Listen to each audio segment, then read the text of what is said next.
we had 165 death sentences, which is a sharp increase from the drop in the pandemic. One clear reason is the sentencing of 38 people to death in one case, in the Ahmedabad blast case, which has never happened per our records, to have that many people sentenced to death in one case.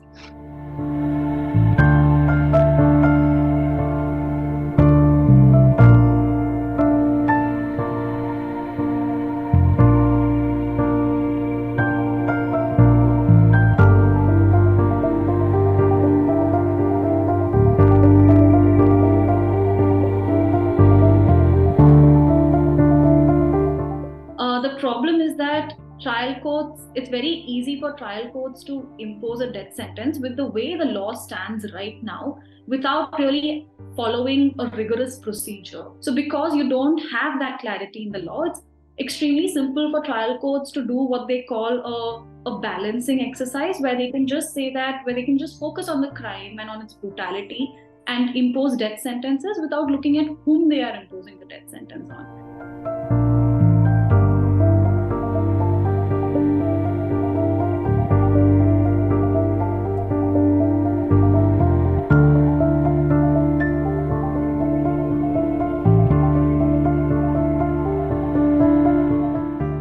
One study by us showed that by the time it reaches the Supreme Court, only 5% of cases are actually confirmed.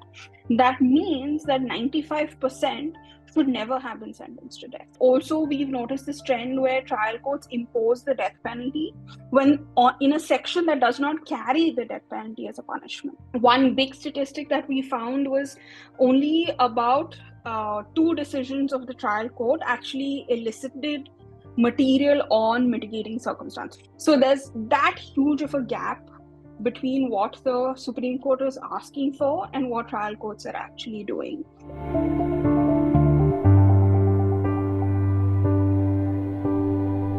Bachan Singh guideline tells you that the state needs to disprove the probability of reformation, which is to say that it's the state's burden or the state's job to say that the prisoner in question is not capable of reformation whatsoever. So this is considered to be one of the more clearer requirements of the law, but what we find is that trial courts are not even following these requirements, right? So one, there is obviously the fact that trial courts are not following the law to a huge extent. But there's also the fact that much of the law itself is extremely ambiguous and unclear.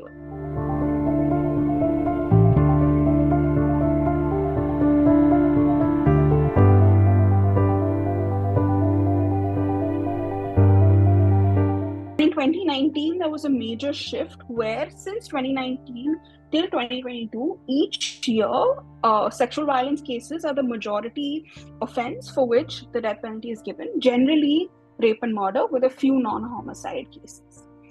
This, we think, is quite clearly linked to the changes that happened in 2018 with amendments to the POCSO and amendments to the Indian Penal Code specifically for child rape and murder.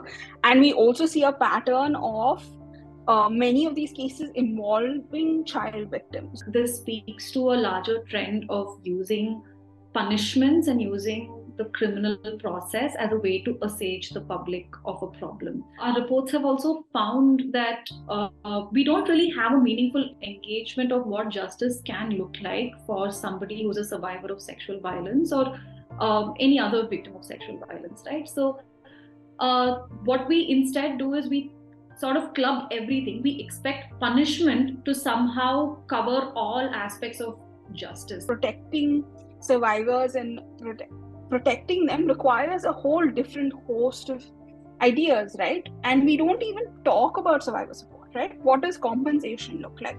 What does mental health support after something so traumatic look like, right?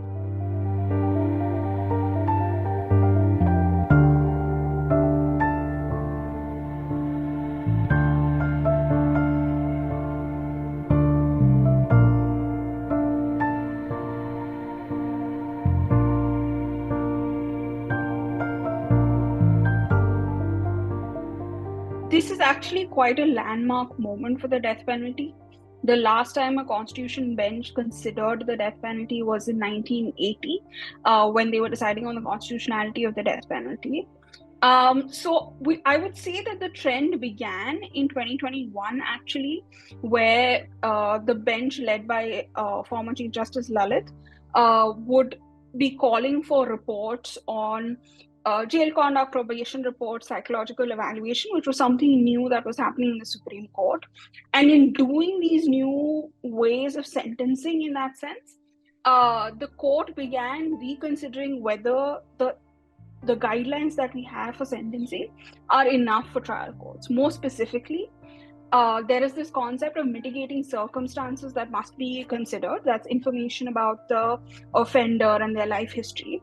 And there is no system to collect data on that. There's no system of who is to collect that data. How should they go about it, right? Same day sentencing, or the idea that someone could be sentenced on the same day as being convicted, and whether reasonably you can then collect and consider sentencing information in that time period.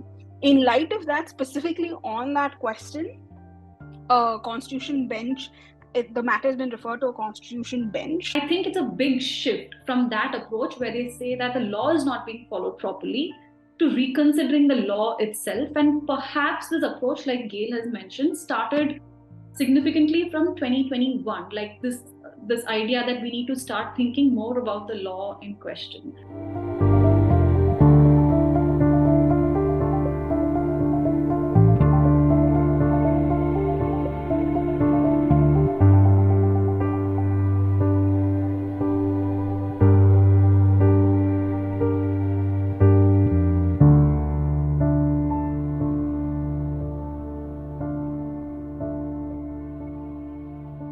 India has consistently voted against moratoriums. I think the important thing is India stands by its position that the death penalty is valid and necessary. Many of the countries, in fact, are previous colonies of the British Empire, for example, who are saying that we want to move beyond, we're moving beyond that kind of regime.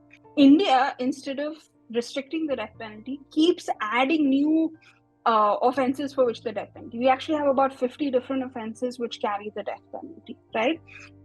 So it's completely the opposite trend from countries across the globe. The system is so broken, right? We can barely establish that someone is guilty without doubt, right?